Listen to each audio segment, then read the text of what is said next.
galera, mais uma vez eu, Alexandre Magalhães, na resenha com Magalhães para falar dos times brasileiros nos campeonatos que estão em curso. Galera, campeonatos parados, Copa do Brasil, Libertadores, Sul-Americana, Brasileirão, tudo parado por causa da Copa América. Volta só lá em julho, lá para o dia 10 de julho, que está voltando os campeonatos. Os times deram folga a alguns jogadores, aos seus jogadores, alguns times já voltando essa semana para trabalhar, principalmente os times do Rio, acho que Flamengo, Botafogo e Vasco, se não estiver enganado, são os que estão voltando mais cedo, acho que junto com o Avaí, parece que são os que estão voltando primeiro, que deram 5, 6 dias só de folga aos seus jogadores, outros deram um pouquinho mais, voltam na próxima semana.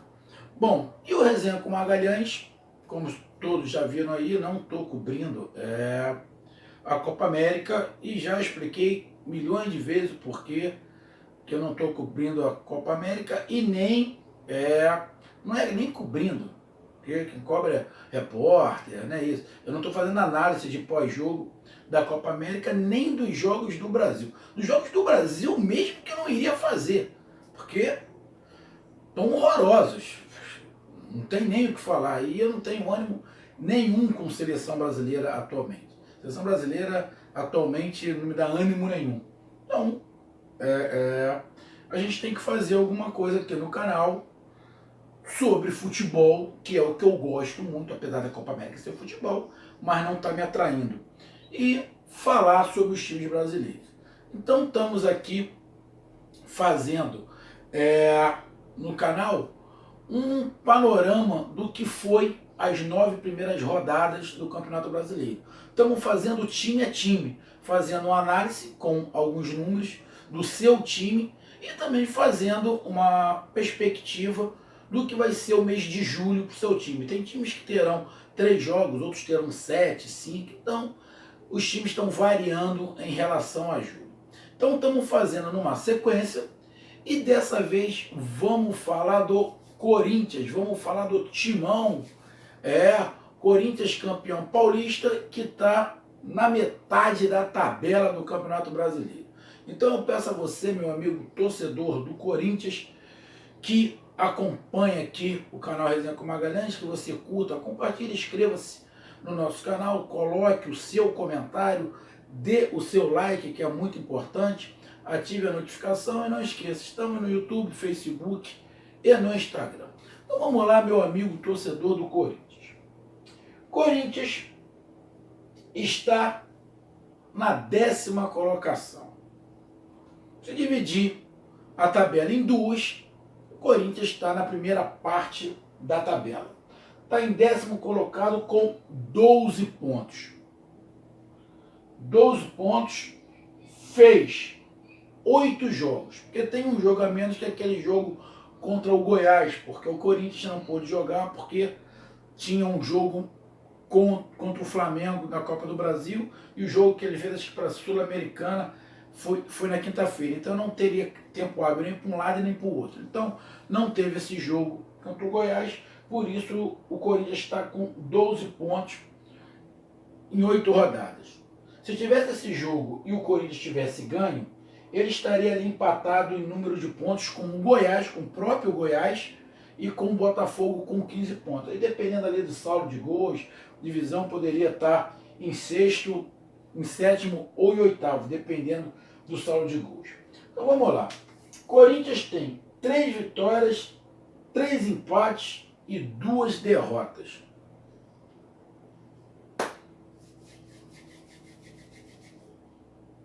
Regular, na média. Mas para mim, 9 rodadas, foram disputados 27 pontos. Só fazer 12 pontos, vamos ser sinceros, não tá bom. Não tá bom. 27 pontos disputados, não ganhou nem 50% dos pontos, não tá bom. Aí o Corinthians fez 7 gols, 7 gols. Em 9 rodadas do Brasileirão, o Corinthians fez 7 gols. Sofreu 5. Bom, eu acho que o time do Corinthians é um dos times que menos fez gol nesse campeonato, cara. Vamos lá. O São Paulo fez 8. Bahia 11, Botafogo 8, Goiás 8, e aí a gente vai subindo. Vamos ver os times que estão abaixo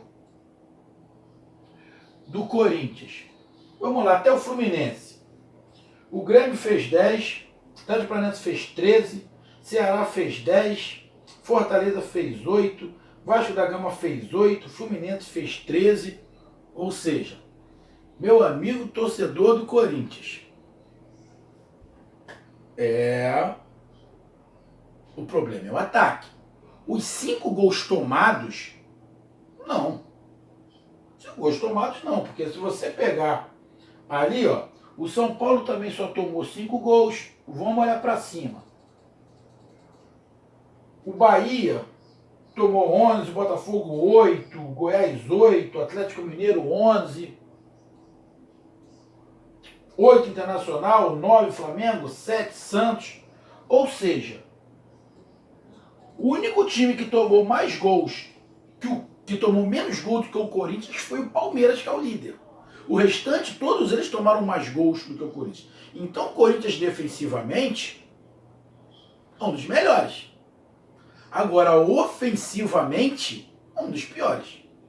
Então a gente chega à conclusão que o time do Corinthians é completamente desnivelado. Agora, é desnivelado por quê? Por causa dos jogadores, por causa do esquema ou por causa do treinador? Você vai falar, não, mas o esquema quem coloca é o treinador. Tá, mas você pode usar um esquema e um treinador trabalhar esse esquema de uma maneira e outro. Vou dar um exemplo de treinadores completamente opostos. Completamente opostos. Pega o Carille do Corinthians e pega o São Paulo do Santos. Ou o Diniz do Internacional. Ou até o Renato Gaúcho do Grêmio. Você pode dar o mesmo esquema, vocês vão ter que utilizar esse esquema. Você vai ver que com o mesmo esquema, o Renato Gaúcho, o Diniz e o São Paulo vão botar o time para frente. E com o mesmo esquema, o Carille vai botar o time para trás. Talvez São Paulo, Renato Gaúcho e o Diniz tenham problemas defensivos. Porque não é característica desses 3 caras que eu falei o defensivo. É o ofensivo. Já o Carille, o defensivo dele é o foco. Ele vai na mesma linha de Tite, na minha opinião, a política da seleção tá esse cocô, vai na mesma linha de Tite e na mesma linha do Mano Menezes. Que é, primeiro, não tomar gol de jeito nenhum. Se der, faz gol. Só que são treinadores que não arriscam muito. Porque se arriscar muito, ele fica desconfortável defensivamente. Aí ele acaba se perdendo. Então, por mais que o Carille faça o time do Corinthians ir para frente, algum problema no treinamento, no entrosamento tem. Aí é que se vai. O problema é do jogador ou é do treinador. Para mim não é problema do esquema. Ou é dos jogadores ou é do treinador. Na minha visão, meu amigo torcedor do Corinthians, para mim, os poucos gols do Corinthians não passam pelo esquema. Na minha visão, passa pelo Carille. O Carille é que tem dificuldade de armar o time ofensivamente. Porque ele é um treinador tipicamente de retranca. Ele é um treinador, na minha visão, tipicamente de não jogar com a bola. Ele é um treinador tipicamente reativo. Ele é muito bom na reação, de dar a bola para o adversário e sair rápido no contra-ataque. Agora, para armar time, para trabalhar a bola, para jogar, para pressionar, primeiramente o objetivo atacar, na minha visão, ele tem dificuldade. Então, na minha visão, meu amigo, essas 9 rodadas, essa pouca quantidade de gols feitos do Corinthians, na minha visão, passa pelo treinador. É um problema do Carille. Para mim, não é problema do elenco e nem problema do esquema. Aí eu vou voltar lá atrás um pouquinho, 2 anos lá atrás. Vocês pegam o meu vídeo aí de 2017, na campanha do Corinthians, no Campeonato Brasileiro. Vai lá e diz o que eu falava sobre o esquema do Corinthians. Eu dizia o seguinte: o esquema do Corinthians, o Corinthians está fazendo gol única e exclusivamente por causa do Jô. O Jô estava numa fase excepcional e mais da metade dos gols do Corinthians foi jogada individual trabalhada do Jô. Não era jogada de equipe, era do Jô. Então ele aproveitava as oportunidades, um bate-rebate, alguma coisa, era ele, era o cara. Falei, a hora que o Jô sair, o time do Corinthians não vai fazer gol. Ele saiu. Ano passado o Corinthians penou, filho. Não conseguiu encontrar ninguém para jogar de centroavante. Aí ficou variando ali, sem centroavante, com 2 atacantes, pá, coisa e tal. Então, o Carille precisa de um cara numa grande fase para ajudar o ataque. Se ele não tem um cara numa grande fase, na minha visão, ele não consegue armar time ofensivamente. Consegue armar defensivamente. Mas ofensivamente ele não consegue. Ele tem que ter um cara que esteja com muita estrela para vir e mexe fazer o Corinthians ganhar com o gol dele. Porque aí, não, o Corinthians está ganhando. Mas não é por causa do esquema. É por causa de um jogador que está numa fase excepcional. Vamos lá. O Gustavo iniciou assim. Fazendo gol, toda a bola ele cabeceava. Pô, legal. Quando a fase dele caiu, parou os gols do Corinthians. Aí de vez em quando você vê o Wagner Love entrando, o Wagner Love está resolvendo numa jogada dele. Então, na minha visão, o pouco gol do Corinthians, para mim, é resultado da dificuldade que o Carille tem ofensivamente. Minha visão. Então, como eu falei, Corinthians, 12 pontos, para mim, pouco. Para 9 rodadas, 27 pontos disputados, só ganhar 12, para mim, é pouco. Tem 8 jogos, tudo bem, mas mesmo assim, tá, em 8 jogos, 24 pontos. Fez exatamente 50%. Tá? Exatamente na média ali. 50%. 3 vitórias, 3 empates e 2 derrotas. Está exatamente na média. Se a média na escola for 5, o Corinthians passou. Fez 7 gols e sofreu 2. Nos últimos 5 jogos, o Corinthians perdeu 1, empatou 2 e ganhou 2. Não, tá ruim. Últimos 5 jogos, perdeu 1, ganhou 2 e empatou 2. Vamos lá para ver como é que o Coringão começou o Campeonato Brasileiro. Bom, o Corinthians começou jogando o Campeonato Brasileiro em abril, como todo mundo, no domingo. Ele começou perdendo fora de casa para o Bahia de 3-2. É esquisito, o Corinthians tomar 3 gols. O Corinthians tomou 5 gols no Campeonato Brasileiro. Em uma partida ele tomou 3. Numa partida ele tomou 3. E em uma partida ele já fez 2. Ou seja, então tá faltando aí 7 rodadas para ele tomar mais 2 gols. Ou seja, em 7 partidas ele tomou só 2 gols. Em 7 partidas ele fez só 5 gols.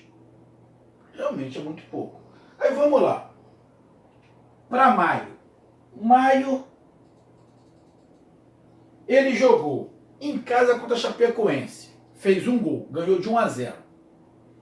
Depois ele jogou contra o Vasco da Gama, fora de casa, empatou em 1-1, fez mais um e tomou um. Depois jogou contra o Grêmio em casa, empatou em 0-0. Jogou com o Flamengo pela Copa do Brasil. Aí a Copa do Brasil acabou perdendo o Flamengo de 1-0 em casa. Tudo placar curtinho. O único placar mais dilatado foi o primeiro. Bahia 3, Corinthians 2. Aí depois o Corinthians jogou fora de casa contra o Atlético Paranaense, e reserva do Atlético Paranaense. Ganhou de 2-0. É o máximo de gol que o Corinthians fez até agora. Fez 2 gols na derrota contra o Bahia, fez 2 gols, e fez 2 gols contra o Atlético Paranaense. Ou seja, 4. Aí, depois do Atlético, ele jogou pela Sul-Americana, ganhou de 2-0 do Desportivo Lara, partida de ida. Jogou contra o São Paulo, clássico, pelo Campeonato Brasileiro, ganhou de 1-0. E jogou fora de casa de novo pela Copa Sul-Americana, ganhou de novo de 2-0 do Deportivo Lara. Em junho, deixa eu olhar aqui. Em junho, ele jogou contra o Goiás, empatou em 0-0. Depois jogou pela Copa do Brasil a partida de volta. Perdeu para o Flamengo de novo, de 1-0. Jogou contra o Cruzeiro, fora de casa pelo Campeonato Brasileiro. Empatou em 0-0. E jogou contra o Santos, antes da parada para a Copa América, e perdeu de 1-0. Ou seja, é um time que, como a gente viu nos números, faz muito poucos gols, mas também toma muito poucos gols. Tem ali uns 3 ou 4 placares de 1-0, uns 2 ou 3 placares de 0-0. Então eu digo o seguinte, o jogo do Corinthians é um jogo, o Carille faz um jogo amarrado. Ele propositalmente, ele amarra o jogo, ele faz o jogo não correr. O Carille não gosta de um jogo corrido, ele gosta de um jogo amarrado, ele gosta de um jogo tático, ele gosta de um jogo tipo de xadrez, para mexer as peças. Ele não abre o jogo, ele não gosta de fazer um jogo bonito, não é o dele.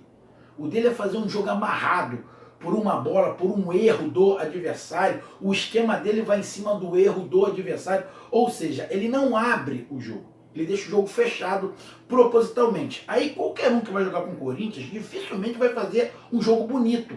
Porque o Corinthians não deixa o jogo ficar bonito. E às vezes que o Corinthians tem que ir para cima, tem que abrir o jogo, por estar tanto tempo num esquema amarrado, os jogadores ficam desconfortáveis para ir. E eu vi, meu amigo torcedor do Corinthians, eu vi em vários jogos, jogadores do Corinthians atacando, mas com medo de atacar e tomar bola nas costas. Como é que você vai querer que um time faça gol se a preocupação do treinador sempre é não tomar? Então o atacante já vai para frente preocupado em errar, e o treinador dá um esporro nele porque ele deixou as costas livre. Então fica muito difícil o time fazer gol. Muito difícil. Muito difícil. E você vai escutando os áudios, você vê nitidamente quando o time do Corinthians ataca, que o cara ele fica falando do lado do campo, cuidado com as costas. Cuidado se perder a bola. Pô, como é que tu vai atacar assim, filho? Então, para mim, essa falta de gol do Corinthians passa diretamente pelo Carille. Eu estou falando que ele é ruim? Não. Eu gosto do Carille como treinador? Não me agrada pelo jeito que ele arma os times. Não me agrada. No meu time eu queria o Carille? Não. Mas gosto meu. Gosto meu. Tá? Tem times aí que adorariam o Carille. Eu, no meu time, eu não queria. Porque eu gosto de um time diferente. Eu gosto de um time oposto do que o Corinthians joga. Mas eu não vou falar que ele está errado. É uma questão de visão. Minha visão. Eu não gosto desse tipo de jogo. A torcida do Corinthians, por anos, gostou desse estilo de jogo. Porque a torcida do Corinthians fala mesmo, eu não tô nem aí se vai jogar bonito ou feio, eu quero ganhar, eu quero ser campeão. Já escutei diversos torcedores do Corinthians falar isso. Não interessa para mim se tá jogando bem, se tá jogando mal, eu quero ganhar, ser campeão. Legal. O Corinthians não mudou nada. Não mudou nada. Então a torcida tem que apoiar também. Porque na hora que estava ganhando, estava apoiando. Jogava feio, jogava por uma bola. Quer dizer, feio não. Jogava por uma bola, jogava no melhor do adversário, sempre tinha pouca posse de bola, mas estava ganhando o jogo. A torcida estava ali. E quando falava que estava jogando mal, a torcida falava, não interessa, eu quero ganhar. Agora, tá a mesma coisa. Então a torcida tem que apoiar. E a torcida se acostumou com esse estilo do Corinthians. Se acostumou, não tem do que reclamar. Mas faz um campeonato brasileiro, na minha visão, bem abaixo do que poderia dar, porque o time do Corinthians não é tão ruim assim. O Corinthians tem peças na frente que dá para fazer coisa melhor do que estar em 10º lugar no Campeonato Brasileiro, com 7 gols feitos e 5 gols tomados. Para mim, é fraco. E em julho, o Corinthians terá 4 jogos. 4 jogos. Tem times que terão 3, tem times que terão 7, terão 5. O Corinthians tem 4 jogos. E de repente, não sei, de repente esses 4 jogos podem se tornar 5. De repente vão encontrar uma brecha ali para colocar o jogo do Corinthians contra o Goiás, para o Corinthians ter o mesmo número de jogos. Mas na tabela tem. O Corinthians inicia a 10ª rodada, após a parada, jogando em casa contra o CSA. Boa oportunidade já para fazer 3 pontos. Não estou desmerecendo o CSA, mas o time do Corinthians é mais forte e está jogando em casa. Depois ele tem um jogo contra o Flamengo, em casa também. E vai pegar o Flamengo no meio de um jogo da Copa do Brasil. Que o Flamengo vai jogar, deixa eu ver, o Flamengo vai jogar ali. Não, quando o Corinthians jogar contra o Flamengo já vai ter decidido a sua vida na Copa do Brasil. Mas vai ser antes do jogo da Libertadores contra o Emelec. Então, provavelmente, o Flamengo vai com um time misto.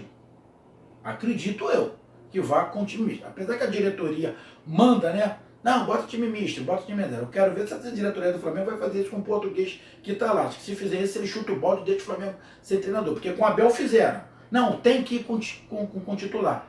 Tiraram qualquer moral do cara. Então, mas acredito que ele vai com time misto, porque ele vai ter um jogo importante no meio da semana pela Libertadores. Depois, ele joga pela Conmebol contra... Ih, rapaz, não sei falar aquele nome daquele time ali não, cara. Rapaz... Não sei falar o nome daquele time ali não. Juro que eu não sei, meu amigo, todo torcedor corintiano. Joga pela Conmebol em casa. E termina sua participação em julho jogando fora de casa contra o Fortaleza. Ou seja, Fortaleza jogando fora de casa é um time bem arrumado, mas dá para o Corinthians ter um bom resultado desde que faça gol, né? Desde que faça gol. Joga contra esse time pela Sul-Americana que eu não conheço ali. Wanderers, deve ser qualquer coisa assim. Acredito que o Corinthians seja mais forte jogando em casa. Joga contra o CSA, o Corinthians é mais forte. O jogo que pode ter um nível igual contra o Flamengo. Mas vai depender muito também do time do Flamengo. Mas se o Flamengo contratar 3, 4 jogadores, a tendência é que o time reserva do Flamengo também fique mais forte. Porque alguns jogadores que são titulares hoje serão reservas. Então vai incorporar o time reserva, o time vai ficar mais forte. Então, não desmerecendo os outros times, mas a parada mais indigesta que o Corinthians vai ter, a meu ver, a parada mais indigesta que o Corinthians vai ter no mês de julho é contra o Flamengo. O restante é difícil? Mas vejo o Corinthians com chances de ganhar essas partidas. Não é um mês de julho complicado para o Corinthians, até porque o Corinthians joga dia 13, depois tem 7 dias, joga dia 20, aí dia 25 tem o jogo pela Sul-Americana, aí só que ali a tabela que eu peguei ali tá botando dia 27, sábado, é o Corinthians contra o Fortaleza. De repente vamos jogar esse jogo pra frente, porque 2 dias de diferença só, mas de repente eles mudam ali. Mas não é um mês de julho complicado para o Corinthians. Então, meus amigos, essa foi minha análise. Então, para resumir, muito pouco ponto para 24 pontos disputados. O Corinthians só fez 12, 50%. E para mim, o mais preocupante, que na minha visão, o problema ofensivo do Corinthians está no seu treinador, que ele não tem habilidade ofensiva. Minha visão. Fico esperando os seus comentários, meu amigo corintiano. Um grande abraço, até mais. Valeu, fui. Corinthians pode mais, o time não é ruim. Tchau, fui.